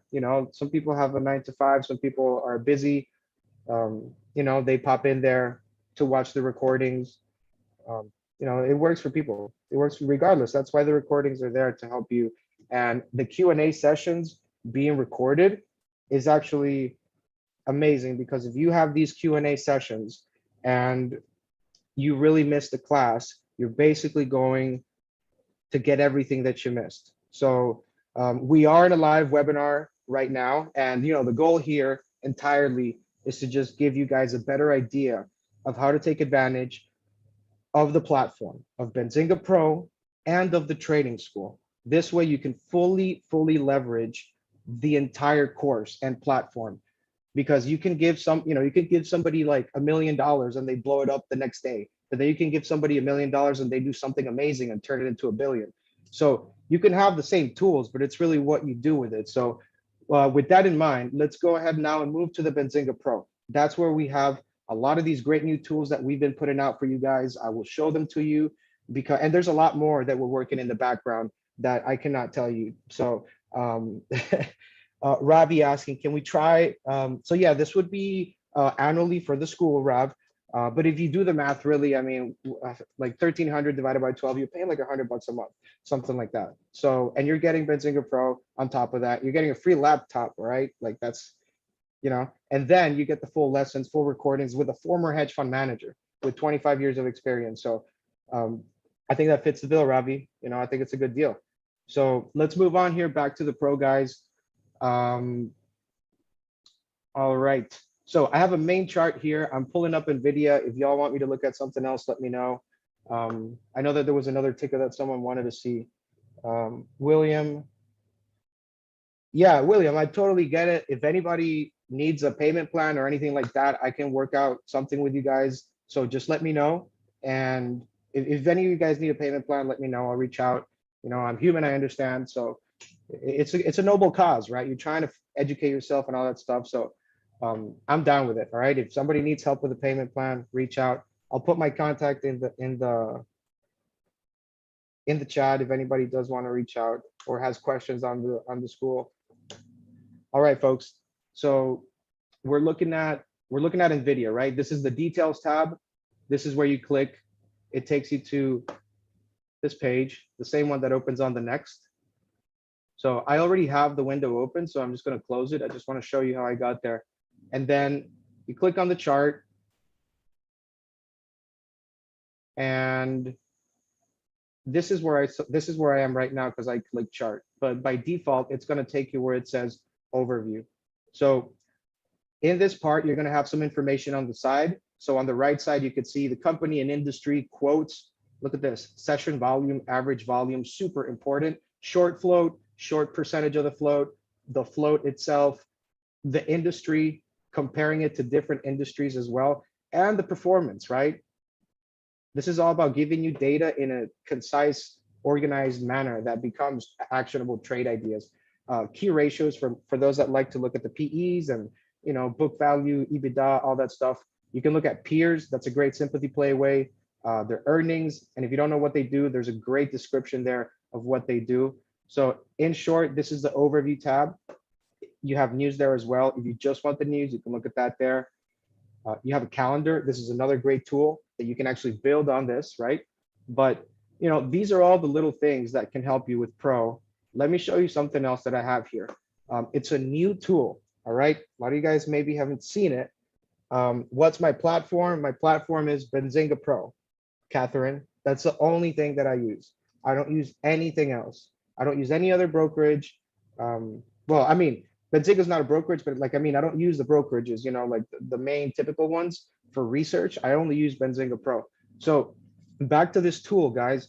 We have aggregated hundreds of thousands of SEC filings, and we have the technology basically to scan through them and provide you organized information. What does that mean? Look at this: multiple insider buys. That means that we have been able to scan hundreds of thousands of these SEC documents, and we pretty much found the companies that, when there are multiple insiders buying, so you have a CEO, a CFO, a president, a chief marketing strategist, a VP of sales, VP of business development, you have all these different like people in the board or in the high executive position buying stock. So that's a pretty bullish sign for me. I'm not telling you to go buy everything there, but it is really positive to see that the executive team is putting their money where their mouth is. And that, to me, as a trader, as an investor, that's how I look at it. So it does build some confidence, but keep in mind, this is only where you start. This is the beginning where you are starting to look for trade ideas. I'm not, like I said, I'm not telling you to go buy all of them. I'm just saying, if you want to find trade ideas, instead of buying whatever's trending on StockTwits or Robinhood or any of these places, you need, and you want to do your research, this is where you do it, right? You don't do it in these social media platforms because trust me, you're the one buying at the top. So you could see multiple insider buys, insider purchases when you have like only one individual, like only one executive buying. You have the same concept, but for penny stocks. So stocks that are under $5, and then you have insider sales above 100,000. So the same concept, but when there's like insider selling. Let's see a couple questions here. Ellie, can the Benzinga platform connect with a broker to place trades? I know that there is some portfolio integration. There are some really exciting things happening, and you guys will know about it very, very soon. Ellie, great question. Kaz, how long does it take from insiders buying notification before it gets uploaded to Benzinga? Everything here is live, brother. Okay. Everything that you're looking at this in Benzinga Pro is live. We can update this right now. Look at this. You see this little refresh button right there? It's refreshing. And then we're going to have last updated right there, 5:26:40. That's the time there. Now you see the time there, it's 6:40. And that's the time right now. So this has been updated till 6:40. And you have, so laser, I don't know if you guys saw this, but laser was like number 3 or something like that. Like it was a little bit lower. Now it's at the top. So it looks like there is a bigger quantity of these stocks being purchased, something of that nature. But it tells you who bought it here. You have the insider name, you have their position. I mean, this is as like, gritty as you can get when you really want to find the details. So it's right away. It's right away, Kaz. The price of, yeah. So I mean, it's all together, Catherine. If you get the trading school, you get Benzinga Pro, and you also get a free laptop. You get all the lessons, the sessions, the mentoring with Mark Putrino, the former hedge fund manager. The instructor at the trading school. He was here with us. And you can see a couple other things, but we're going through everything here, Kath. So yeah, just wanted to show you that app. I'm moving to the next one. The calendar is another great one that I like to use. Reason is because you can make so many things with it. You can filter it by your watch list or let it run wild. I do both. And you can look at many interesting things here, like retail sales, M&As, IPOs, like upcoming, FDA, economic calendar, super important. If you don't know what an economic calendar is, I suggest you go look at it right away and use it like your actual calendar. As a trader, like you can't just wake up and trade whatever's in your face. You need to know what's happening this week, the next week, and the month before and after, because all of these things matter. They're not just, people don't just meet for fun. There are serious economic numbers that go out and they impact certain stocks and markets and sectors. So highly suggest to go to the economic calendar. And let me show you one thing here. We have an analyst rating too here. So as an example, this is filtered by my watch list. Okay, I have a watch list and I clicked here. I filtered it. The name of the watch list is watch list. So that's why it says watch list. But it's already there filtered. So I have these stocks, Facebook, Square, Apple, Snap, PayPal. These are analyst upgrades, downgrades, whatever they're doing, initiation, termination, if they're raising or lowering. And let's see, the most recent one, let's just go to the most recent, let's find some, I don't know, some recent upgrades from these folks. Yeah, Facebook, obviously, let's see, 2022, February 17th. Shopify is here too. We had literally 1, 2, 3, 4, 5, 6. We had 6 analysts downgrade Shopify. 6 analysts downgrading Shopify. Who are these analysts? You're probably asking yourself, who cares about them, right? Well, they move stocks too.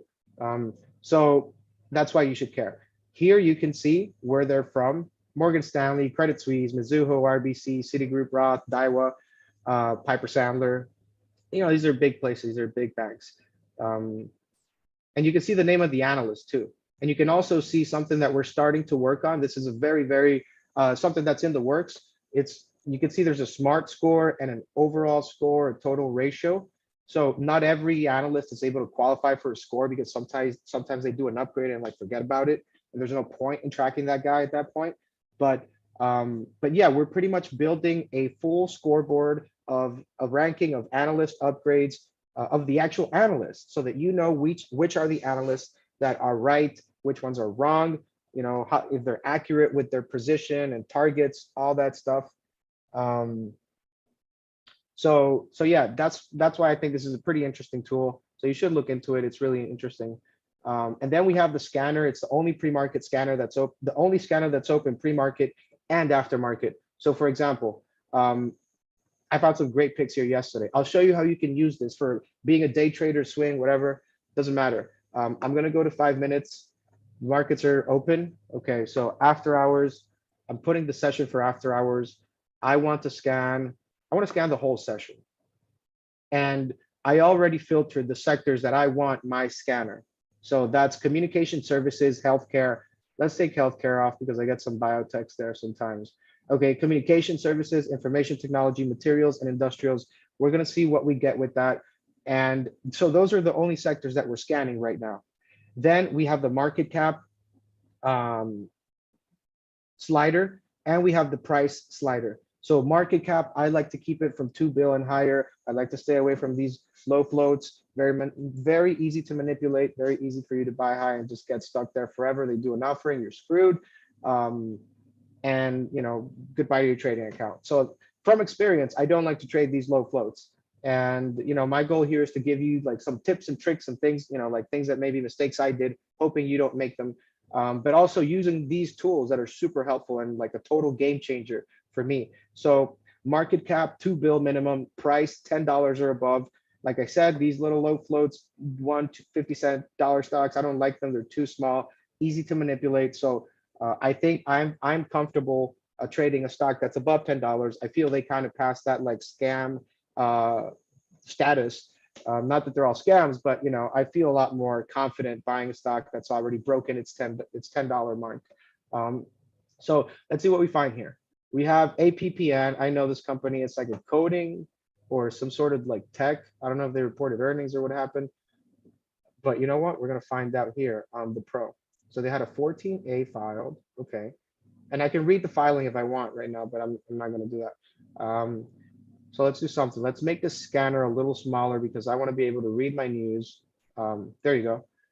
So APN stock jumps 12% aftermarket as earnings street estimates. So we have their earnings here. There you go. APN shares are trading higher after the company reported better than expected Q4 EPS and sales results and issued both Q1 and forward 2022 EPS and sales guidance above estimates. So we know why the thing is moving, why it's moving. Why is that so important for me to know why it's moving?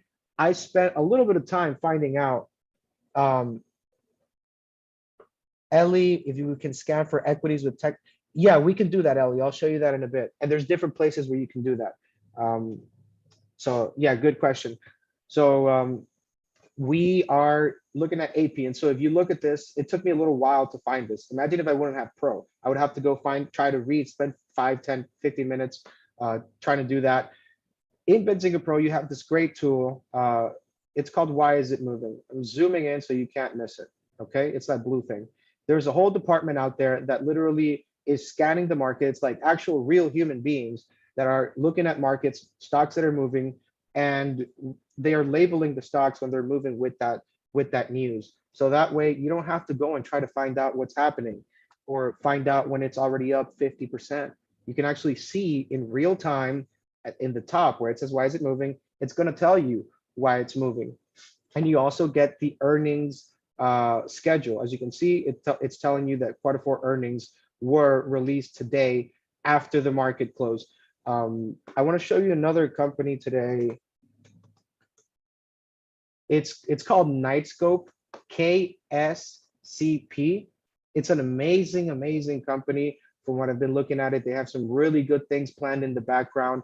And also for those of you that are not familiar with Benzinga, Benzinga covers a lot of ground in the stock market industry, really. It's more than just pro, it's more than just, trade ideas.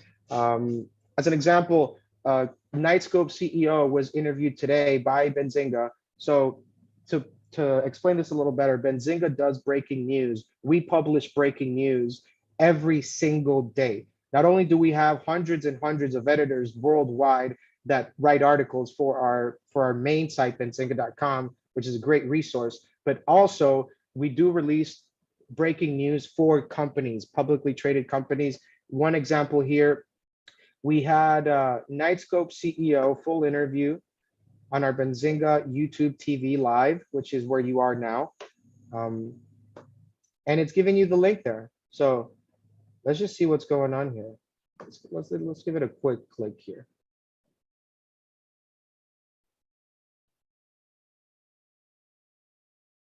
Let's wait for this thing to pass. All right, all right. Um, so yeah, as you can see, where was the interview? So this was a little bit of a longer stream, but as you can see, you'll have the links there for the full interviews. That's AB and Spencer. So yeah, they pretty much interviewed the CEO, and a lot of the things that, breaking news for that are released during those interviews. Now, very important, guys, I'll show you where you can scan just to get Benzinga's breaking news, because as a pro member, you get this before it hits the wire, before it hits the street. The reason is Benzinga Pro is Benzinga's platform. So for us to release this news to our platform, it really is just a snap of a finger. But when it comes to moving this data into other brokerages, which is where you see us a lot, the Weebles, the Robinhoods, the TDs, the Schwabs, Fidelities, all these places that you see Benzinga news, right? When Benzinga is breaking the news, there's a process for that data to go there. We don't own those brokerages, so it's a different process. With Benzinga Pro, you're going to see it there right away, immediately. So you're probably going to have like a 10-minute, 15-minute window. I've even heard longer, but that's how some brokerages are, right? Some things are a little slow and things like that. Cool thing is that with Pro, you get live data. You get everything here that is live. Everything that I'm showing you is literally like refreshed 1 minute ago. So this is a great stock. They had an interview here with Benzinga. This is pretty typical. I'll show you a scanner that you can actually filter and only get the actual news that Benzinga breaks. So Ellie, we're going to scan for some of those things in a bit. Let me show you this. So now I showed you how to find quick trades. Now let me show you how to find good swings. I go to regular, right? I do 1 month. I think 1 month is a good enough time for me to think that there's an established trend here. And then I weed out stocks under $10 and under $2 billion market cap, and I start looking for the winners. 1 month winners to me is it's a good time of amount. It's a good amount of time for me to feel comfortable with the stock, meaning that, okay, for a full month, you have 20, 30, 15, whatever percent gains in comparison to a company that's literally like consolidating and consolidating. There's no momentum there. There's no action. And I'm trying to look for action. You can even scalp like this because you already know that you're buying a company that has been in an uptrend for a month straight. And trends are your friends, right? Until they're not. But in the meantime, you should take advantage of them. So that's what I do. I find a lot of good stocks here. I do research. That's one way that I use this scanner. But I'll show you some other things here too. So that's one scanner. We went through that. This is a signals tool. And I'll show you how I use it. I use this with different types of trading and strategies. For example, I have here 52-week low selected, and I have 52-week high selected. I have opening gaps selected. I took it off right now. You have price spikes and block trades and halts. So when I have the highs and lows selected, it's filtered by my watch list. But if I let it run wild, it's going to give me a bunch of random stocks. So what does this mean? It means that I'm trading stocks that are either hitting resistance at a 1-year level or stocks that are hitting support at a 1-year level. So if they can't hold that 1-year support, you could see a bounce or you could see a rejection or a breakthrough. Like I said, this is a place for you to start doing your homework. It's where you start. Okay. A lot of people don't know where to start. Like, this is how you start. I'm doing it with you to show you how to do it. And then you bring all these trade ideas to the trading school and you chop it down with Mark, chop it down with the other students, right? Ellie sounds like she's the guardian of the stock galaxy. Good one, William. Good one. Okay, so, but yeah, guys, so this is pretty much on a technical level how I would use this signals tool. Ellie was asking me about filtering through other things. So if you want to filter this whole thing, right, which includes halts, it includes 52-week highs, 52-week lows, it includes block trades, it includes price spikes, opening gaps. If you want to filter all those different types of things, you can do that. So let's go here. Add a filter. Okay, let me zoom in here, right? there's a couple things you can filter here by sector, okay, average volume, change percentage, price, market cap, dividend yield, price earnings ratio, share float, shares outstanding, exchanges, securities. I mean, I like the country one because I hate trading stocks that like I end up finding out that they're in some warehouse in China or something like that. So I really only trade US stocks. So I always have that selected. As you can see, if you only like trading the NASDAQ, you can do that too. You can select the exchange and the securities, right? So I only have here for now, just for example, shares outstanding. You know, I could put like 1 billion to 5 billion, you know, and then that's what I'm going to get. So if you let it run wild in the market, use these other filter tools. If you have a watch list, then you don't need it because you already know what's in your watch list, I'm assuming. Then, okay, so that's something you can filter by. And let's go back here. All right, so if you like trading opening gaps, you can do that. These are gaps that open either on the way up or on the way down. That's totally normal. A lot of people really do that and they feel okay with it because it's something that people do specifically. Like I know people that only trade opening gaps or, you know, gaps that are pop on the way down, right? This other one is very, very popular for people that are scalping or trading or day trading. It's halt. So basically it's going to show you every stock that is halted, the time, right? And why it's getting halted. So if you like halts, I mean, I'll be careful, right? You know, they're pretty volatile, but if you're looking for halts, right? This is where you find them. Like there's an actual place in Benzinga Pro that you can find every single stock that is being halted, that it's like gapping up, that has a price spike, that hit a 52-week high or hit a 52-week low. So Catherine is asking, can your scanner offer data from Australia markets? I don't think so. I think it's only US stocks right now, Catherine. So moving on to the next thing, just want to show you guys something really quick. This is the advanced news feed. So Ellie, I know you're asking about filtering. This is where you can do max filtering. So I can filter, this is a news feed, right? I can filter it by my watch list or I can let it run wild. So in this case, I'm going to take my watch list off. So I'm not following anything specific.